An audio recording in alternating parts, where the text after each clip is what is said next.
Apa nih Coach yang harus kita lakukan saat melakukan presentasi itu sendiri, Coach?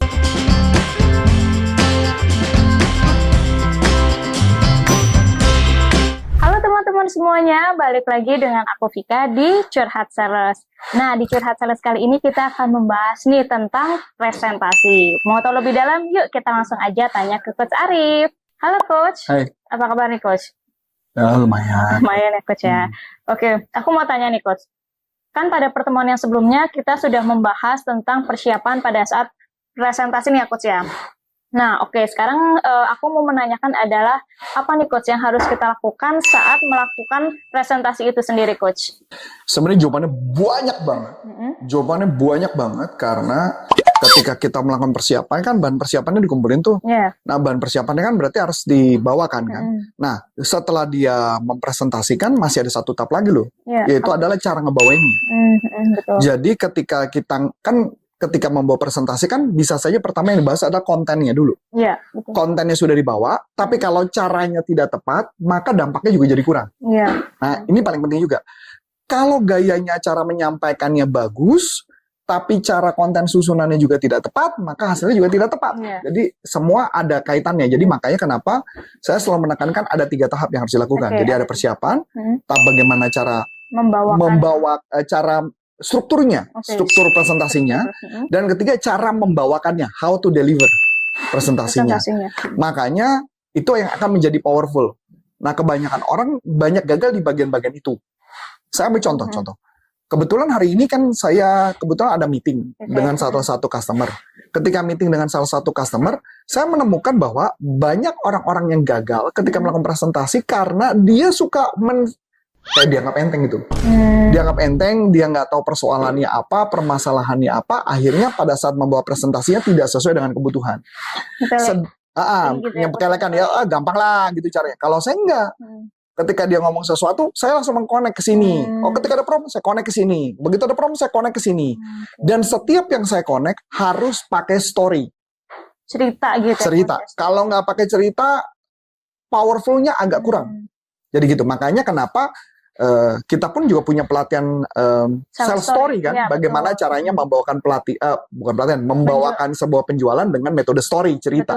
Karena satu topik ketika mereka tanya, kita jawab, mengatasi keberatannya atau pertanyaan jawabannya dia dengan story dulu, baru solusi. Iya. Kebanyakan orang nggak begitu. Langsung jualan juga gitu. Langsung jualan. Oh iya, kayak saya punya gini. Enggak, saya nggak mau. Saya akan ceritakan dulu story-nya dapat, baru saya ngomongin. Solusinya. Setiap ini story dulu, baru saya ngomongin. Itu yang saya lakukan. Nah, di proses itu. Nah, saya kasih contoh yang sederhana. Bagaimana cara strukturnya. Struktur ketika memulai presentasi. Saya punya banyak banget, yang ini juga nanti lengkap detailnya akan di-sharingkan di Sales Presentation That Sells. Ya. Ada pelatihannya ya. Ada pelatihannya. 3 kali pertemuan kalau nggak salah. 3 kali pertemuan. Dan ke depan juga akan dibuat secara on-site. Iya, betul. On-site. Kenapa on-site? Karena pelatihan ini benar-benar sampai dibuat presentasinya, sampai di workshop, supaya ketika membuat itu mereka udah siap jualan. Betul. Langsung gitu ya. Langsung. Dan saya berharap mereka langsung siap jualan. Itu targetnya. Karena kalau pelatihan biasa kan nggak siap jualan juga kan. Iya. Nah, itu. Yang pertama, yang ini saya sebut namanya motivated sequence. Motivated sequence. Sequence itu kan berarti urutan. Jadi bagaimana motivated berarti kan termotivasi. Jadi bagaimana sequence supaya membuat orang yang dengar termotivasi dan tertarik membeli. Nah, saya membagi menjadi 5 tahap. 5 tahap dalamnya. Ya. Nah, ini sampai saya buka-buka komputer karena ini keren banget gitu ya. Yang pertama adalah attention. Bagaimana caranya kita bisa menarik perhatian ketika dengar pertama kali dia langsung tertarik. Kebanyakan orang sales presentasi yang dimulai pertama kali bukan menarik perhatian, tapi cerita company profile. Nah ya, jadi cerita company profile, maka orang menjadi tidak tertarik, gitu ya. Jadi tugas kita dari awal adalah bikin menarik perhatian. Gue banget tuh problemnya. Nah itu. Dapat data menarik perhatian dari mana? Kan tadi udah saya jelaskan di sebelumnya, gitu ya, persiapannya untuk membuat tentang apa yang menarik perhatian mereka. Itu dulu gambarannya. Kayak kalau saya setiap ada orang ngomong tertentu, saya mikir, oh ini arahnya bakal kemana? Arahnya bakal kemana? Jadi saya siapin dulu. Jadi menarik perhatian. Kemudian misalnya contoh nih, kalau saya membuat pelatihan, anggaplah lah, ada kebutuhan pelatihan motivasi. Tugas saya attention itu adalah mencari apa kemungkinan pelatihan-pelatihan yang tidak berhasil. Kemungkinan pelatihan tidak berhasil. Misalkan gini, misalkan saya bikin 5 hal penyebab kenapa pelatihan motivasi gagal. Misalkan ngomong dulu itu di awal, misalkan ya. Atau Anda sudah mengeluarkan sekian banyak tapi nggak ada hasil. Nah, itu yang akan kita kupas. Karena biasanya problemnya di sana. Dan dari tugas kita adalah menarik perhatian dulu di awal. Dan itu memang problem mereka. Iya dong. Nah, yang kedua adalah needs. Kebutuhan. Jadi buat mereka sadar bahwa mereka butuh. Jadi karena saya udah menarik perhatian, mereka jadi fokus sama saya dong. Ketika fokus sama saya apa? Mereka jadi ngerasa, saya butuh itu tuh. Bener tuh. Gue banget tuh. Gue banget tuh. Saya ambil contoh. Kayak hari ini ada orang ngomong gini. Coach, kenapa ya? Kok tim kami itu suka ngambil aplusan pura-pura sakit setiap bulannya? Jatah buat sakit gitu ya Coach ya? Apa? Jadi dibuat seakan-akan ada sakit. Jadi misalkan hari ini nih, seakan-akan hari ini, kita kayak kerjasama gitu loh. Jadi misal saya 30 nih, hari ini lu yang sakit. Giliran gitu ya Coach. Besok siapa yang sakit? Itu kedeteksi sama manajemen tuh. Jadi kayak giliran. Nah, itu berarti kenapa orangnya seperti itu? Mereka merasa, udahlah, cukuplah jualan lah. Yang penting udah segitu aja, target udah nyampe dan sebagainya. Kalau bener sakitnya apa-apa. Kalau bahasa saya paling sederhana, saya sering ngomong gini, sales tuh cemen banget sih ya. Sebentar-bentar sakit, sebentar-bentar sakit, sebentar-bentar sakit gitu loh. Nah, makanya kenapa itu yang menjadi isu. Maka tugas saya adalah ketika mereka sadar kebutuhan itu, saya udah memikir, oke, dia punya problem itu. Kenapa orang seperti itu? Kita logika ya. Kenapa sih orang menjadi malas? Jawabannya karena dia merasa udah cukup. Dan gak butuh-butuh banget. Makanya tugas saya membuat mereka butuh. Makanya dengan jawaban-jawaban itu. Nah, inilah yang disebut namanya needs.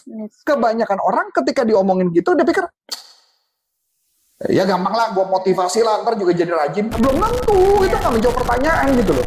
Nah, tugas saya adalah setiap problem mereka, jawabannya apa? Setiap problem mereka, jawabannya apa? Contoh lagi. Tim saya tuh suka dengerin orang yang ngomong negatif itu.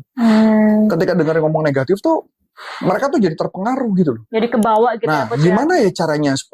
Nah, kami mau tuh, gimana caranya supaya mereka nggak terpengaruh negatif tuh. Nah, kalau saya punya jawaban. Karena saya pernah ngajar materi itu. Jadi saya tahu, berarti kan, saya misalkan contoh, ada beberapa jenis ciri-ciri orang. Yang pertama, orang yang mencintaimu. Orang yang mencintaimu pasti akan ngomong apa? Ngapain sih lo kerjaan ini? Nanti lo gagal, lo sakit. Gitu loh. Nah kayak gitu. Jadi gimana cara ngatasinya?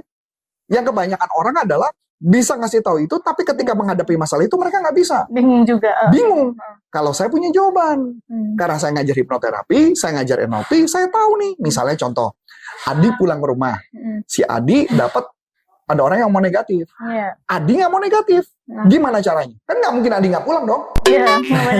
Makanya gimana cara ngebungkusnya supaya pikiran negatif itu nggak masuk. Gimana cara ngebacanya? Karena saya hipnoterapi, saya ngerti gimana cara kerjanya otak pikirannya. Itu yang saya buat. Dapat gambarannya ya? Dapat. Nah, itu yang dua. Jadi pertama attention, yang kedua needs. Yang ketiga adalah satisfaction. Satisfaction, apa tuh Coach? Satisfaction adalah berikan solusi, ya solusi yang membuat mereka merasa benar. Ini jawabannya. Iya, ini gue ambil nih. Ini gue ambil. Nah, tugas kita bisa nggak memajak ke mereka untuk mereka merasa aku butuh. Iya, aku butuh nih. Nah, kayak gitu ya. Jadi satisfaction. Yang keempat, visualisasi. Visualisasi adalah buat mental picture dari benefit yang mereka terima. Contohnya Coach? Story. Oh, lewat cerita lagi gitu. Cerita lagi. Biar ngebayangin betul. Gitu ya Coach ya. Jadi waktu itu kan ada kejadian nih di satu perusahaan begini. Ketika mereka begitu, mereka melakukan ini. Dan ketika mereka melakukan ini, dan dampaknya adalah ini. Nah, dampaknya ini yang akan mereka terima. Saya ambil contoh, ada sales yang mau dipecat. Sales itu mau dipecat, kemudian mental picture-nya dirubah, maka sales ini jadi sadar. Oh, dia bisa adalah juara. Maka yang mereka lakukan adalah berpikir bagaimana caranya menjadi juara. Dan mereka berhasil. Dan itu yang menggambarkan kepada mereka bahwa, iya ya, kalau itu aja berhasil, berarti ini bisa berhasil, gitu loh maksudnya. Itulah yang disebut namanya mental picture. Bisa nggak kita menggambarkan bahwa itu yang bakal terjadi di kelas?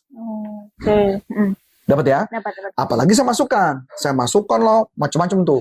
Gimana caranya conditioning, saya masukkan lah gimana caranya untuk melakukan segala sesuatu, makanya menyebabkan mereka tidak akan gagal. Itu yang saya masukkan. Dan terakhir adalah fokus kepada call to action. Nextnya apa? Nextnya apa? Planningnya apa gitu? Nextnya apa? Karena kebanyakan ketika kita ngomong nggak ada nextnya, maka kenapa akhirnya menjadi tidak berhasil? Buntu di situ-situ aja. Betul. Nah, jadi gambaran itu nih. Nah, itu cara bawanya. Oke? Bagaimana kalau kita ngadepin dari awal? Ini orangnya skeptis nih. Iya. Mana mungkin? Nggak percaya gitu ya, Coach ya? Bisa, gitu ya. Nah, maka pakai teknik namanya use. Apa tuh, Coach? U-S-E. Use, ya. U artinya understand, S artinya small agreement, E adalah explain the solution. Jadi ini sebenarnya kayak teknik mengatasi keberatan. Jadi ketika mereka skeptis, saya bilang, saya bisa paham sih. Kalau problem kayak gitu. Nah, biasanya yang sering saya lakukan adalah sebelum orang yang ngomong, saya ngebantah dulu. Contohnya, Coach? Contoh. Misalkan, ketika saya lagi ngejelasin itu, kemudian ini akan pelatihan begini. Caranya begini, mencegah orang supaya tidak berpikir negatif. Ketika ada informasi negatif masuk ke dalam pikiran, maka orang itu akan terkena.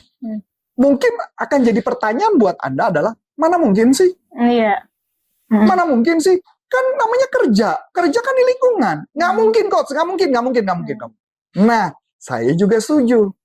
Kalau kita nggak ngerti caranya, itu berarti apa? Udah understand. Iya. Ya. Oleh sebab itu yang akan kita lakukan adalah kita kasih gambaran. Kenapa itu bisa dilakukan? Jadi solusinya apa? Solusinya apa ya? Dapat sampai sini? Iya. Nah, kebanyakan orang suka gagal di bagian itu. Iya sih. Dia nggak bisa menjelaskan. Kayak sambil contoh lagi kayak tadi. Misalkan contoh. Ini saya ngomong tentang kebetulan kayak tadi saya jam 12 baru sharing firman di YouTube. Oke. Di YouTube. Jadi kalimatnya kayak gini. Ini cuma kalimat gampang sederhana. Misalnya kalimatnya adalah kerjakanlah keselamatanmu. Kerjakanlah keselamatanmu. Oke. Saya ngomong. Tuh kan, Coach, saya bilang apa? Ini firmannya ngomong bahwa kerjakan keselamatan. Berarti kita harus ngelakuin supaya kita selamat. Betul, orang akan berpikir seperti itu. Tetapi saya bongkar, baru saya buka solusinya. Itu yang disebut namanya use. Jadi gitu ya. Jadi sebelum dia ngomong, kita sudah membantah duluan. Itu semacam inokulasi berarti ya? Betul. Oke. Betul. Inokulasi. Jadi cara saya ngomong, saya kadang-kadang gini. Jadi orang sebelum komplain, saya ngomong sendiri. Saya udah ngomong sendiri. Mana mungkin sih, Coach? Nggak make sense lah. Iya. Ya enggak? Misalkan jualan nih, kita jualan. Target 30, kita jualan di pasar. Terus kemudian kita deketin orang. Kita berhasil loh sampai 10 dari 30 orang deketin. Dari 30 orang dideketin, 10 berhasil. Pasti ada pertanyaan, mana mungkin, Coach? Nggak make sense. Ya wajar sih, mereka kan nggak ngerti. Ya, mana mungkin itu bisa? Betul, memang nggak mungkin. Kalau nggak ngerti caranya. Nah, caranya adalah baru saya tunjukin. Kayak tadi juga sama, saya presentasi, ketika saya tunjukin langsung bilang, iya, bener juga ya. Kok bisa ya? Nah, kayak gitu saya kasih gambaran. Maka bilang, oh gitu. Nah, gitu gambarannya. Oke. Dapat ya? Dapat. Jadi konsepnya adalah, tugas kita adalah melihat, diletak di mana presentasi yang kelihatannya mereka akan nyerang kita, atau nggak setuju.